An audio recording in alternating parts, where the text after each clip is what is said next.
We know there are three guys at the top of this NBA draft that are really players to get excited about. There are also other players in this draft. Other players that maybe, possibly, potentially have an outside chance of going number one. Look, it's not likely, but you got to be ready for anything, including maybe trading up back into that top five. I don't see it as likely either. But hey, it's a listener request. They want to know more about some of the other guys in the top three. I'll give you three alternative long shots to be the top pick in the NBA draft. It's time for a Thursday edition of Locked On Magic. You are Locked On Magic, your daily Orlando Magic podcast, part of the Locked On Podcast Network, your team every day.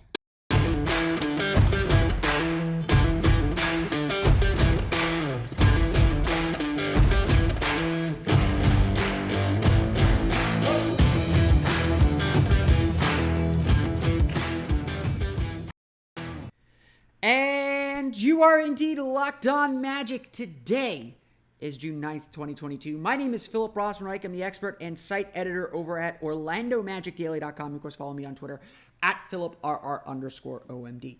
In today's episode of Locked On Magic, we're going to go over some of the long shots for the Orlando Magic to land with the top pick in the draft. Players that are very high on a lot of people's draft boards, but are maybe outside shots at becoming the top pick. Guys that fill out the top five, really the top six, I guess we're gonna talk about here, as potential options if the Magic wanted to trade up, if the Magic really go off board, really surprise a lot of people. I've seen a few comments from people saying, "Hey, why are you focused only on these three guys? Why only Paolo? Why only Chet? Why only Jabari? What about anyone else?" I'm going to talk about three prospects: Jaden Ivey, Shaden Sharp, and Keegan Murray. And why, yes, there might be an argument for them to be the number one pick, but more importantly, why they probably aren't number one pick eligible.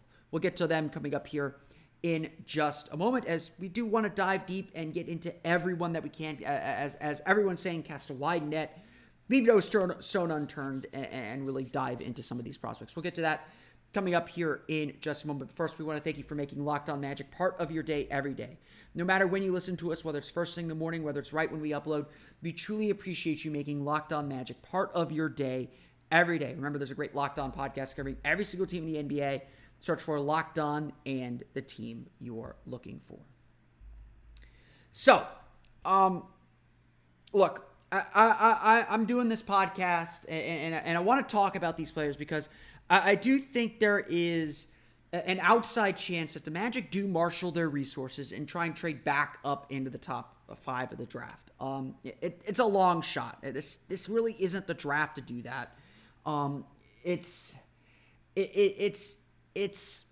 There is a clear top three. Let's just be real. The Magic have the number one pick. We certainly had to know these guys because I said it on lottery night. I'm comfortable picking any of the top seven guys on my board, obviously to varying degrees. The Magic got the number one pick. Their board narrowed really, really quickly, or the players that were really focused on narrowed really, really quickly. This is a very unique NBA draft in that there are three players that are very good and have separated themselves and have earned consideration for the top pick.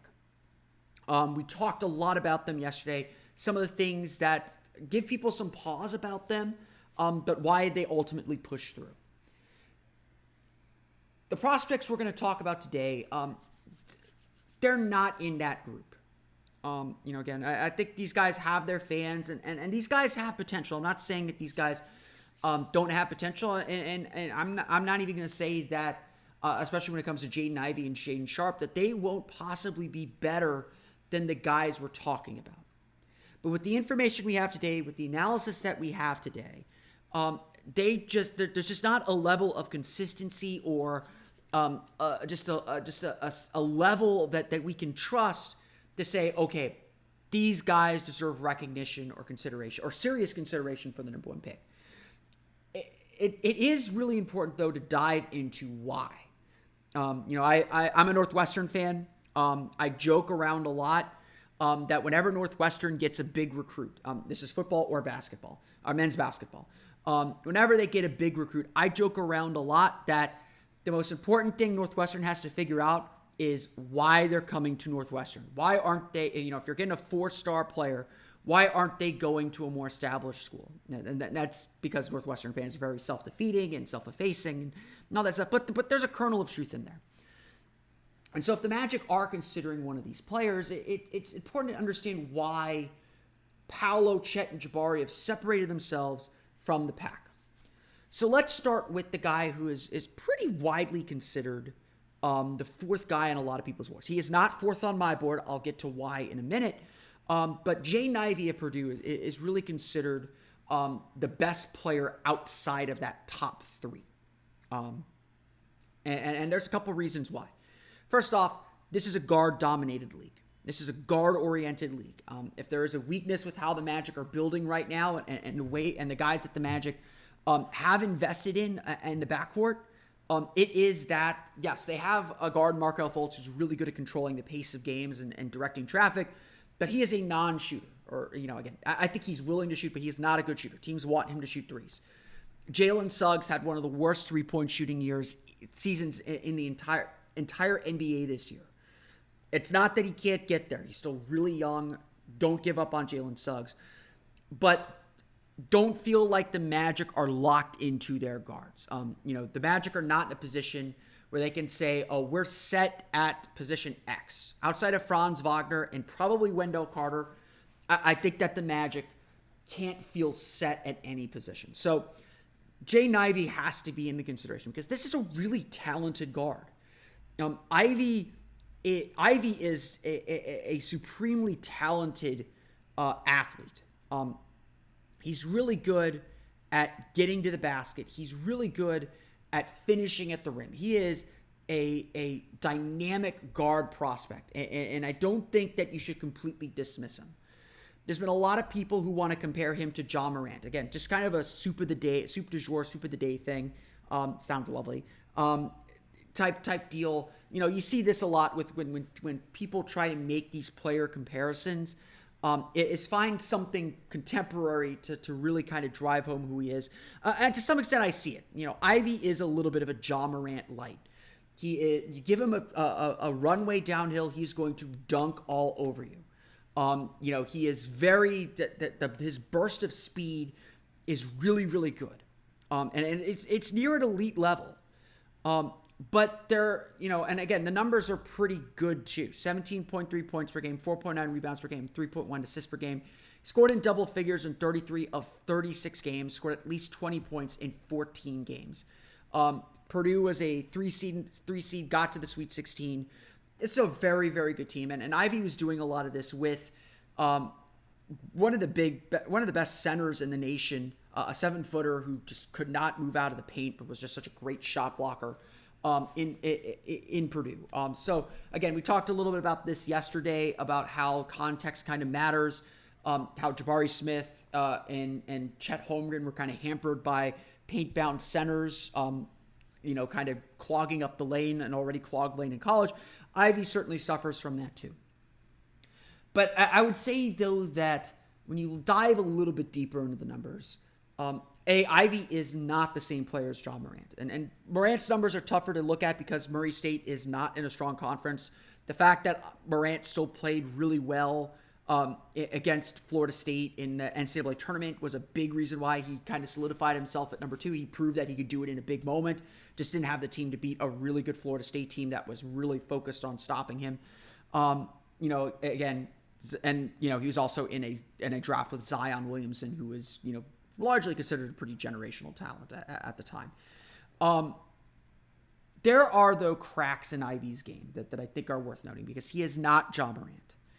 He was a really inconsistent three-point shooter. A lot of his stuff was about getting to the basket, getting in the lane, and certainly he showed the ability to kind of stop and pop and hit the mid-range jumper, but it still wasn't super efficient. And his scoring at the rim also left something to be desired. Maybe this is picking nits. Maybe this is diving a little bit too deep into college numbers and waiting for him to get to NBA space where he'll probably be a little bit more successful.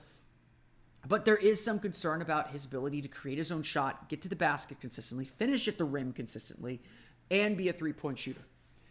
The big thing for me is he is pretty much the point guard of that Purdue team. And he still averaged fewer than 4 assists per game. He does not make the right read all the time. And it's not that he's turning the ball over. It's not that he's throwing the ball away. He is not necessarily making consistent plays on his drives, and he's not able to score to get others involved. And so to me, like, this doesn't necessarily send up like red flags. This doesn't necessarily, to me, mean that, stay away, don't touch him. Like, there's good things about Jaden Ivey, and people who like Jaden Ivey, I see it too. Again, it's something doesn't taste right with me when I look at Jaden Ivey's game. But he is the most dynamic guard in this draft. He is the most dynamic kind of guy that you see really taking control of this league in a lot of ways. That's the truth. Do I think he is supremely special? Like a number one pick kind of special? No, I don't. I think what he does, a lot of other players in the league do. And I think that's ultimately why he's called Ja Morant light instead of Ja Morant. But and Ja Morant's very, very good, so that's really an impossible standard to hold him to. I think that's why he hasn't broken through into that top group. Look at Jabari Smith as a really good example. Jabari Smith is not considered a great one-on-one player yet, but he showed a lot of signs that he could do it. He showed a lot of signs that he could put a guy on the block, hit a shot over someone. That part of his game is something that can develop.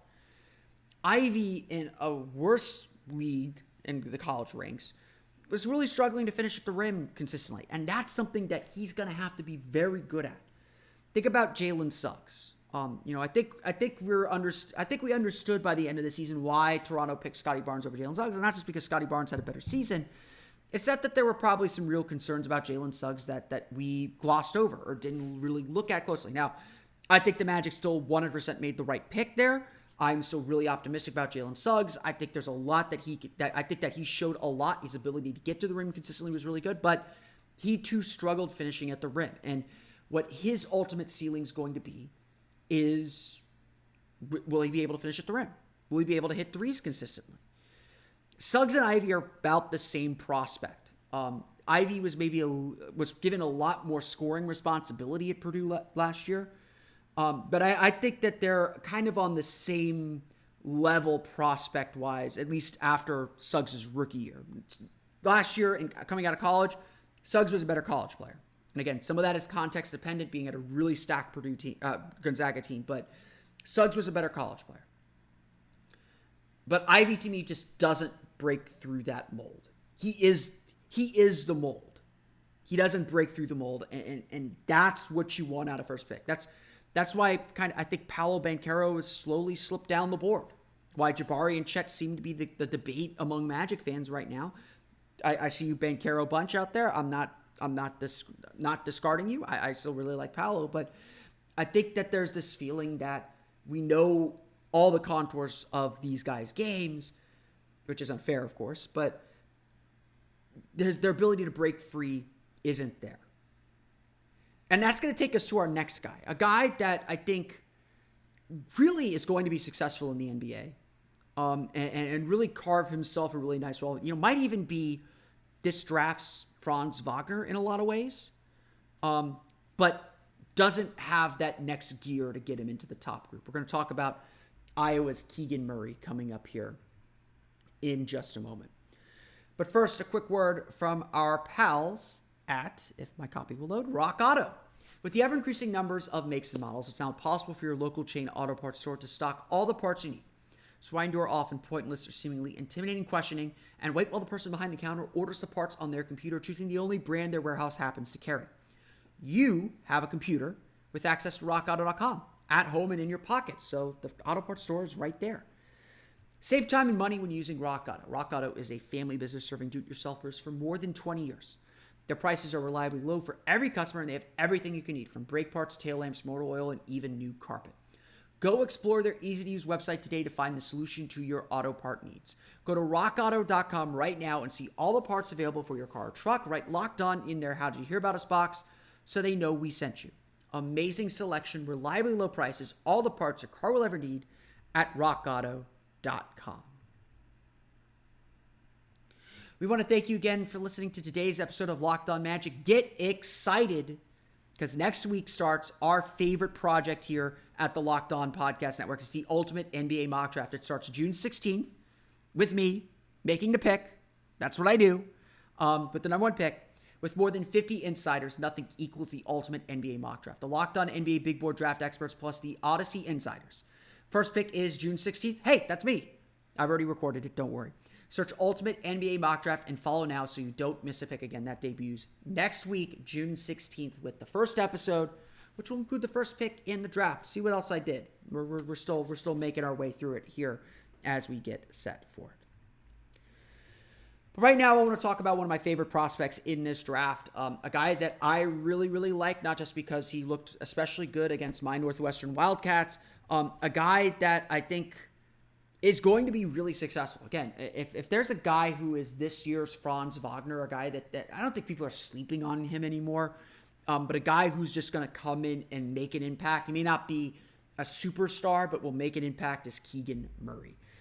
Look, I don't think it's a secret that the Magic like Keegan Murray. I don't think it's any secret around the league at this point that Keegan Murray is one of the guys that the Magic really like. He's got the wingspan, the height, the length, the defensive acumen, the shooting. He has everything the Magic look for in a forward and in a draft prospect. The story that I like, the story that I remember most about this is Markelle Fultz's debut in February. John Hammond was on, I believe it was in the zone on 96.9 The Game, and was asked, what it felt like to be in the building for Markelle Fultz's return. And John Hammond, the Magic's general manager, this guy who is the right-hand man of the president of basketball operations, second in command, so to speak, said, well, actually, I'm in Iowa City. I'm in Iowa. I did not get to I was not at Markelle's game. I texted him, watched it on TV, congratulated him. And I was preparing for the draft. And as much as I love Pete Nance, Northwestern forward, son of Larry Nance, brother of Larry Nance Jr., he withdrew from the draft. He'll hopefully be back at Northwestern. He's in the transfer portal. As much as I love Pete Nance, John Hammond wasn't there to watch Pete Nance. John Hammond was there to watch Keegan Murray. And the fact that it leaked out, or it was reported that the Magic had Keegan Murray in for a workout last week, certainly registers that they're trying to keep tabs on him. They interviewed him at the Combine, which again, some of that's randomly assigned. They didn't know where they were going to be picking when they put in their interview requests. But they have certainly gone above and beyond to make sure they have a complete profile on this kid. When I profiled him, people freaked out that I thought he'd be the number one pick. I do not think he is number one pick worthy, but this is a guy that fits a lot of the Magic's needs and a lot of what they like. 6'8" forward, averaged 23.5 points per game, shot 39.8% from beyond the arc on 4.7 three-point attempts per game for Iowa's high-powered offense. He also averaged 8.7 rebounds per game, 1.9 blocks per game, 1.3 steals per game, two defensive win shares, and 2.7 defensive box plus minus, according to Sports Reference. This combination of shooting ability and defensive potential is exactly why Keegan Murray is so high on everyone's boards.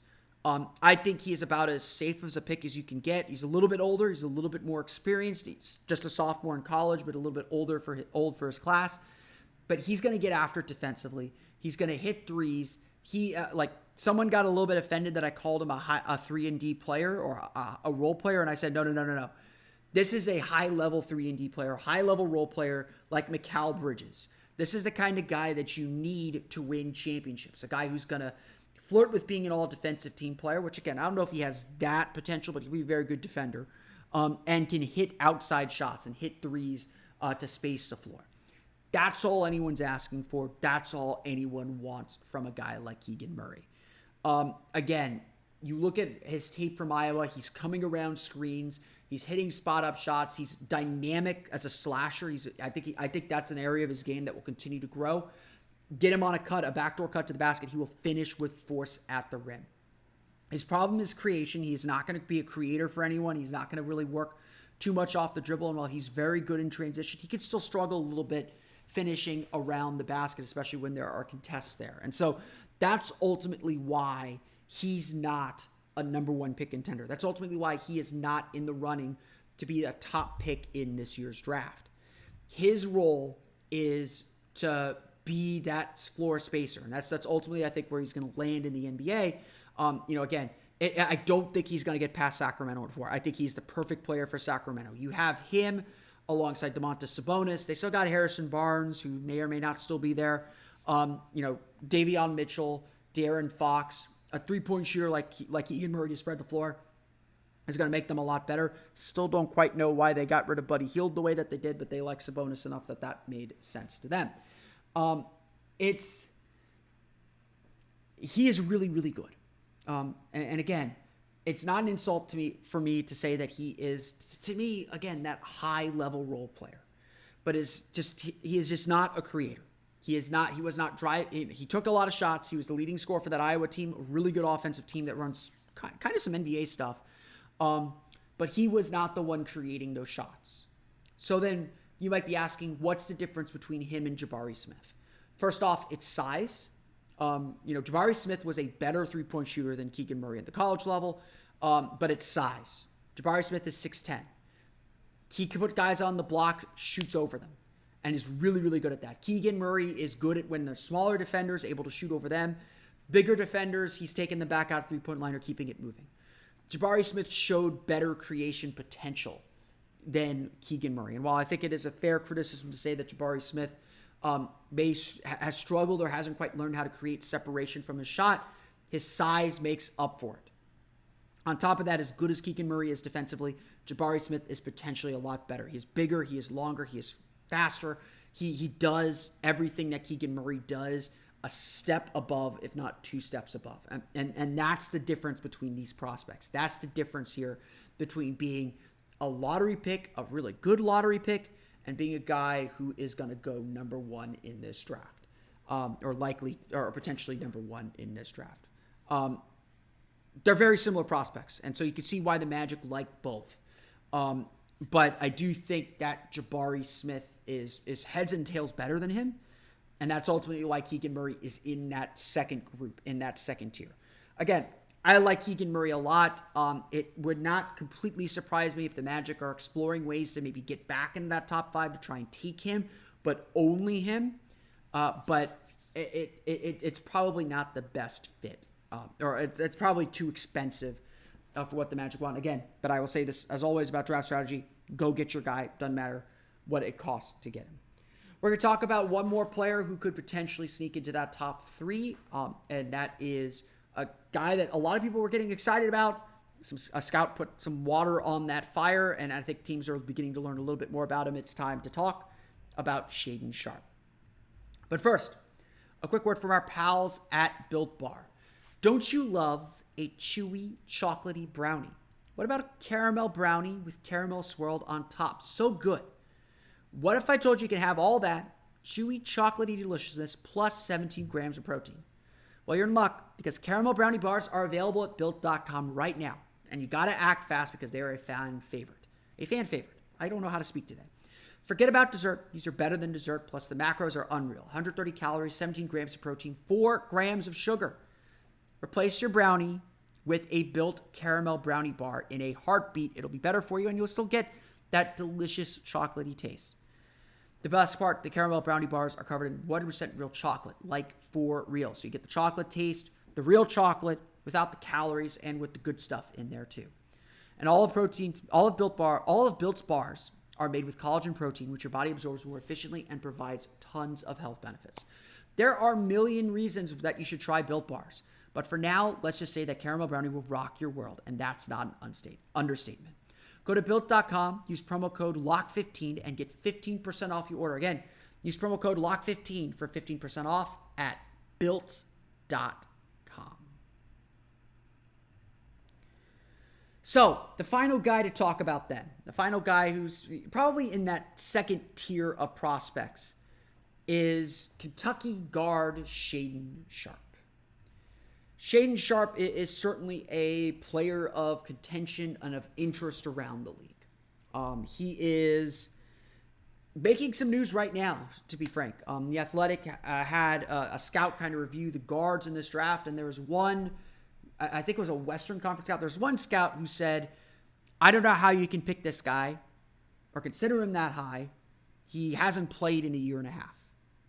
And that's true. And the circumstances of Shaden Sharp coming to the NBA and coming into this NBA draft are very, very unique. Shaden Sharp was the number one player in the class of 2022, in the high school class of 2022. He was set to go to Kentucky next year. Instead, he reclassified to the class of 2021.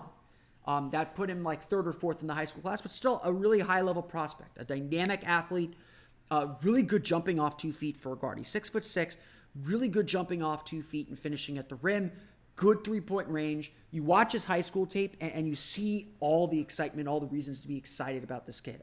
This is a really good basketball player, or potentially really good basketball player. So he reclassified. No big deal. It happens. Kids do this. But then he graduated early. Or rather, it wasn't necessarily that he graduated early. He enrolled early at Kentucky before the summer term. And it wasn't entirely clear if he would clear the NCAA. He got a high school degree. That's not of question. The high school he went to was a kind of basketball school. And so it wasn't... there were some issues. I don't know all the details, but Kentucky essentially, their plan was to redshirt him, try and make sure he got all his clearances, play him next year, and move on from there. Obviously, the buzz, the feedback that Shaden Sharp got suggested, hey, you're still going to be a top 5 pick in this draft. There's no reason to stay at that point, and he did clear the NBA's rules as well. But it's a weird situation. The fact of the matter is this. Sharp has not played basketball or organized basketball, a game basketball, in a year and a half. He practiced with Kentucky. He worked out at Kentucky. He's still, he was still around the game. It's not like he hasn't played at all, but we haven't seen him play in game pressure. Practices are different than games as much as practices can help. Practices are different than games. But this is still a really good player. Averaged 13 points per game on 68% shooting from the field in the 2019 FIBA Americas U16 Championship in 2019. It was a big part of Canada's youthful core. And Canada's obviously a really good basketball program. In his last year, in Glendale, Arizona, he played for Dream City Christian School. Averaged 21.4 points per game, 6 rebounds, 3 assists, a steal and a half, and a block per game in his junior year. Shot an impressive 60.8% from the field. Still struggling a little bit from beyond the arc, but again, the pieces are there. He really turned heads at the Nike EYBL tournament, one of the top AAU players in the circuit, where he averaged 22.6 points, 5.8 rebounds, and 2.7 assists per game. In the tape that I have watched of him, I'm really impressed with how he uses his body. He is physical. He will get into the lane. He will take a bump. He will finish at the rim with force. He's got all the moves. It's just we haven't seen it. If there is a guy in this group that I would consider taking number 1, it's Shaden Sharp. He's got the talent. He's got all the skills that look like is what you need. We just don't have the proof. We talked about yesterday about how Jabari Smith wasn't really a creator. How Chet Holmgren, kind of was in a reduced role. Really didn't see all he could do. We talked about all that, but we questioned it, but we said we saw hints of it. We could see it on the floor. We could point to tape and say, okay, this is where this guy is at. We don't have that with Shaden Sharp.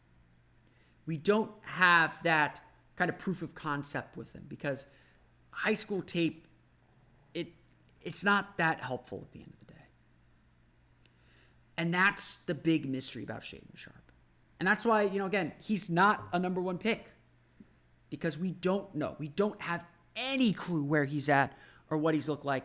And as impressive as some of his pro day workouts might be, anyone can look good against a chair.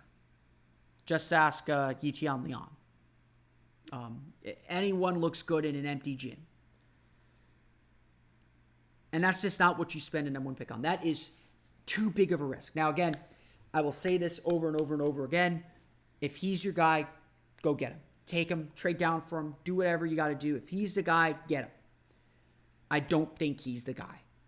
I think he could be a very good player. I think it's going to be interesting to see how he develops and how he comes back from being out for so long or just not being able to play games. He's got the talent, no doubt about that. But I don't think he is that guy. It's just too big of a mystery, especially for a pick that it really does feel like the Magic have to make sure they get something out of it. Just too big of a risk at that stage of the draft. I hope that explainer, I hope looking at some of those guys is helpful in this regard. It at least gives a sense of why the top three have kind of separated themselves a little bit, my perspective on it. Love to hear what you have to think in the comments. Of course, you can also tweet at me however you like. You can follow me on Twitter at @PhilipR_OMD. Follow the podcast on Twitter at Locked On Magic. Subscribe to the podcast on Apple Podcasts, Stitcher, TuneIn, Himalaya, Google Play, Spotify, Odyssey, and all the fun places to download podcasts to your podcast-enabled listening device. Now that you're done with us, be sure to check out the Locked On NBA Big Board podcast. Get yourself ready for the Ultimate NBA mock draft by listening to the guys that know this draft the best. The Locked On NBA Big Board is a must-listen for everyone over the course of these final 2 weeks before the NBA draft. Be sure to check out tomorrow's episode of Locked On Magic. It is going to be a good one. It's going to be one that you're going to want to listen to. I can't say anything more about it, at least as I'm recording. By the time you listen to this, you may know why it's going to be a good one. But we'll have lots to talk about on tomorrow's episode of Locked On Magic. Big day for Orlando tomorrow. But that's going to do it for me. I want to thank you all again for listening to today's episode of Locked On Magic. For Orlando Magic Daily and Locked On Magic, this has been Philip Rossman-Reich. We'll see you all again next time for another episode of Locked On Magic.